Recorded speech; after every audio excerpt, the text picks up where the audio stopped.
Hello, good morning. My name's Sean. I'm the founder of the Collins Foundation.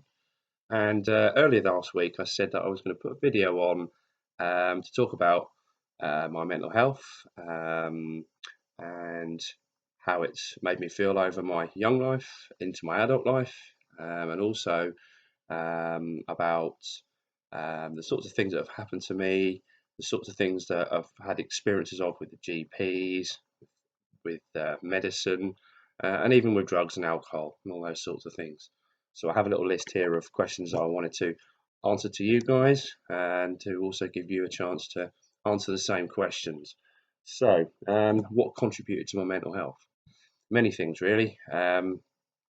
So, when I was young, as you probably read on the website, I went into the care system at around 6 years old and moved from home to home and lived with several different families, and was really anxious about it and really made me struggle to get my head around who I was, why I was in the situation I was, and all those kind of things. So moving forward quite a few years, about 18, 17, 18 maybe, I started using cannabis, alcohol, ecstasy, cocaine, so all sorts of different things, all of which were for coping to, try and deal with or block things out. So that's what I did.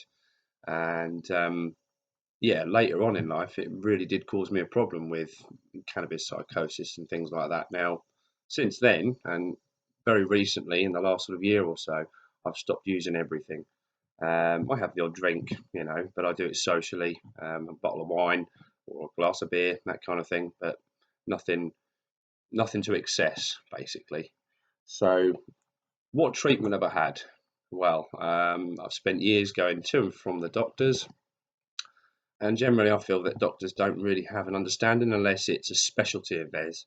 So GPs, general practitioner, it is what it says it is, general practitioner. So not all of them, as I say, have a specialty in mental health specifically. I'm quite lucky now that I have a doctor that is interested in mental health, and so even now I still see the doctor and talk with him quite frequently about some of the experiences that I have even to this day.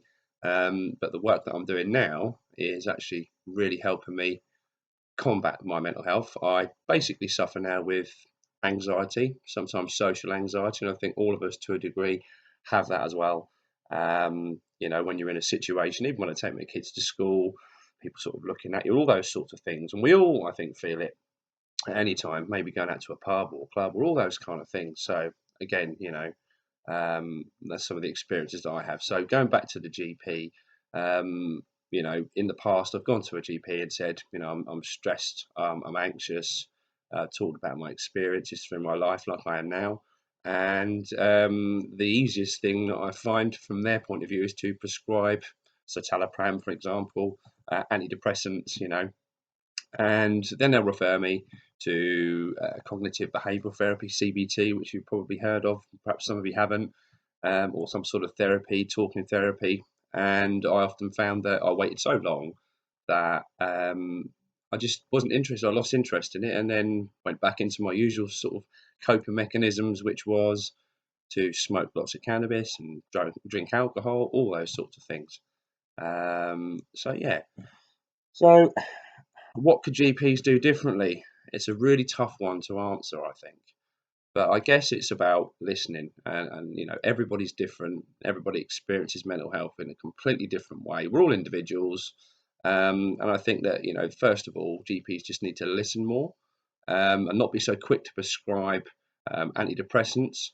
The problem that they have is that there aren't always other services out there that they can refer you to, or it takes such a long time, or there's so many people who are being referred. It's such a long waiting list.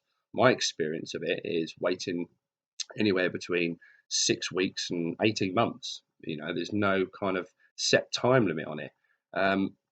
So to give you kind of a comparative here, looking at physical health, the NHS and the government have, targets to be seen in a certain amount of time for a physical ailment, but there isn't anything for mental health. So I think it's a combination of the government, the NHS, and also the GPs to actually have some set targets for mental health sufferers, so they can actually get the treatment, relevant treatment, but also be a bit more individualized. So talking more to the patient or to the user, or however you want to be referred as, about your particular sort of situation and how it led you to be where you are, and why you're in the situation you're in.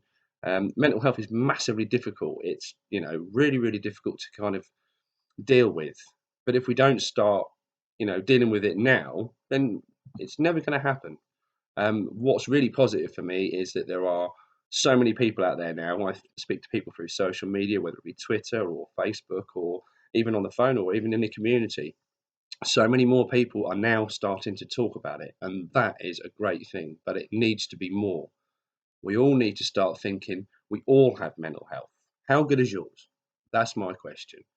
It always seems that when I look in the media, in the papers, it's always about getting your body ready, beach ready, and all these silly things, but does your body stop there? No, it's all of you.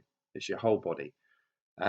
If your mind isn't right, then your body's not right. It all has an effect. It's all linked in together. And, that's one thing that really frustrates me, that that's not recognized. Yet when we all sit at home and think about it, actually, it's, how am I trying to explain this? So, mental health affects your physical health and vice versa. So, it's all one thing. And so, I think we need to take all of it seriously, not just how we look physically, but how we feel mentally. And that's really important. So I've talked for long enough. I don't generally do these kind of video things. It's the first time I've ever done it, so it's very new to me. But I wanted to have a go at this to encourage other people to do the same thing. So guys, feel welcome to contact me, do a little video on your mobile or on your laptop like I'm doing now, whatever's comfortable for you, and then send it in to us at the foundation, and we'll put it up on the website or not. It's up to you. Let us know. But I just wanted to kick things off by putting my video on, and yeah, we'll see how many more come through. And I hope that a few more of you will be encouraged to do it, and just talk about, as I was saying, what contributed to your mental health in your opinion, what treatment you've had, or haven't had, and what sort of treatment you think would have been suitable that wasn't offered, or any of those things. And what the NHS, what the GPs, what the medical profession can do better. So I'm going to leave this now, and hopefully I will see some more of you guys posting your videos either through the Facebook wall, or contact me and we'll put it on the website for you. So for now, I'll say goodbye. This has been a really difficult challenge for me, and you could probably tell I'm losing my train of thought half of the time, but there we go. I've had a go at it. I've said I was going to do it. I've done it, albeit a couple of days later. But there we go. So this is my my video about my health, my mental health, my journey, and about what I think that GPs could perhaps do better in the NHS as a whole, and also everyone else in the community, and all working together.